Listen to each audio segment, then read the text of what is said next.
দিকে নজর করে তাকায় বলে, আশ্চর্য পিতা পুত্র তোমরা, তোমাদের বাপ বেটার চেহারার এত মিল, এত মিল। আমি গোটা আরবে এমন ফটোকপি মিলের বাপ বেটা জীবনে কোনোদিন দেখি নাই। হযরত ওমর বলতেছেন, বাপেরে দেখা তোমরা বাপ বেটা যেরকম একজন আর একজনের মাসিল মিল, এমন মিলের বাপ বেটা আমি জিন্দগিতে গোটা আরবে কোনোদিন দেখি নাই।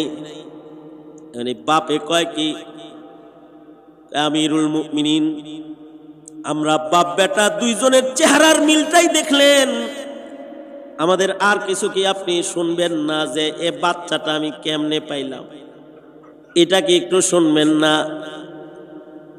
ইন্না হাযাল গুলাম লাহু কিসসাতুন আজীবাতুন। বাপে কয়, আমার এই সন্তানটার একটা আশ্চর্যজনক প্রাপ্তিক ইচ্ছা আছে, সেটা কি আমি আপনার কাছে বর্ণনা করব গো আমিরুল মুমিনিন। হযরত ওমর বললেন, শোনাও তোমার কি কাহানি।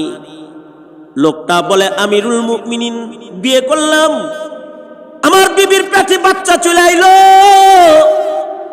আমার বিবির পেটে আমার বাচ্চার বয়স যখন ৬-৭ মাস, ওই সময় হঠাৎ করে যুদ্ধের আহ্বান চলে আসলো, হাইয়া আলাল জিহাদ।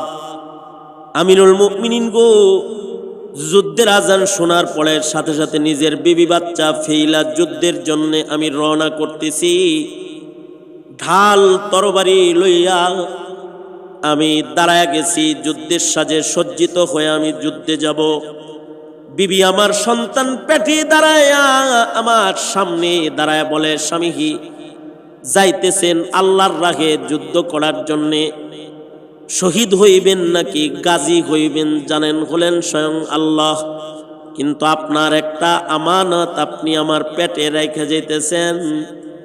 মুজাহিদ মুমিনদের দোয়া কবুল হয়।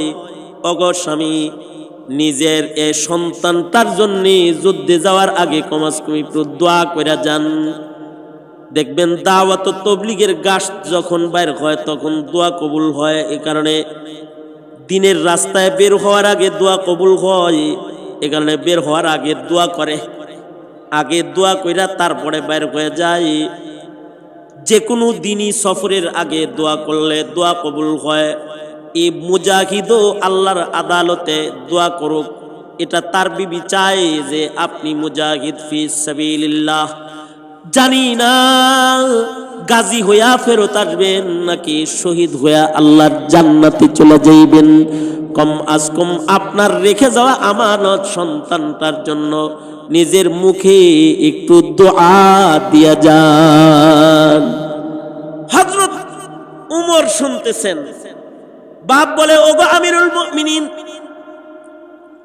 আমার বিবি আমার কাছে দোয়া চাইলে আমি আমার বিবির পেটে হাত রাখলাম, আমার বিবির পেটে হাত রাখা বললাম, আল্লাহুম্মা ইন্নী আস্তাউদিউল্লাহ মা ফি বাতনিক, ইন্নী আস্তাউদিউল্লাহ মা ফি বাতনিক।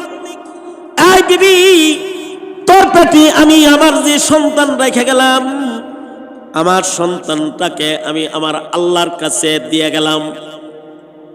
আমার আল্লাহ আমার সন্তানের হিফাজতকারী হবেন। পেটে হাত দিয়ে এ দোয়া কইরা মুজাহিদ বলে, আমিরুল মুমিনিন, আমি যুদ্ধের ময়দানে চলে গেলাম, কিন্তু আশ্চর্য, যুদ্ধ চলছিল। 1-2 মাস পরে খবর পেলাম বিবি আমার ইন্তেকাল করেছে, আমার বিবিকে আল্লাহ তাআলা লয়ে গেছে।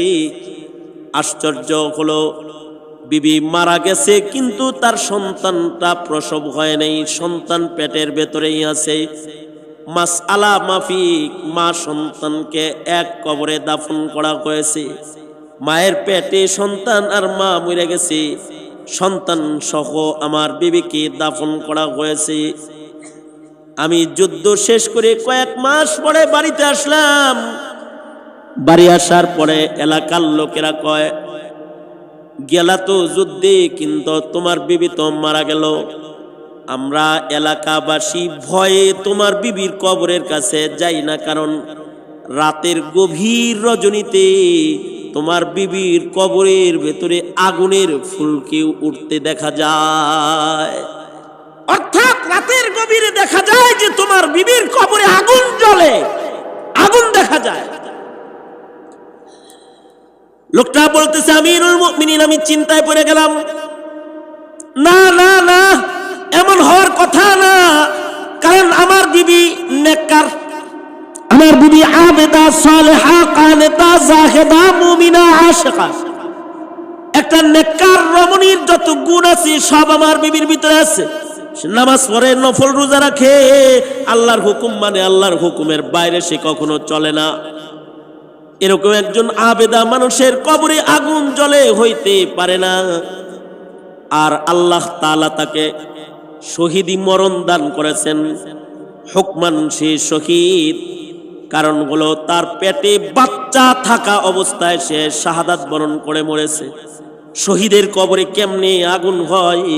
যে নারী প্রসব বেদনায় মারা যায় অথবা সন্তান পেটে মারা যায় সে তো হুকমান শহীদ। তার কবরে কেমনে আগুন হয় এটা আমার বুঝে আসতেছিল না। আমিরুল মুমিনিন গো, রাতের বেলায় নিজের বিবির কবরের হালত দেখার জন্যে আমি একদিন রাতের বেলায় গভীর রাত্রিতে গুরুস্থানে চলে গেলাম। দাঁড়ায় রইলাম কবরস্থানে। হঠাৎ করে দেখি আমার বিবির কবরটা ফেটে গেল, আর আগুনের ফুলকি উপর থেকে নিচের থেকে উপরের দিকে উঠতেছে দেখা যায়। আমি ভয় পেয়ে গেলাম, দেখার জন্য কাছে গেলাম, কি আগুন এটা জ্বলবার লাগছে।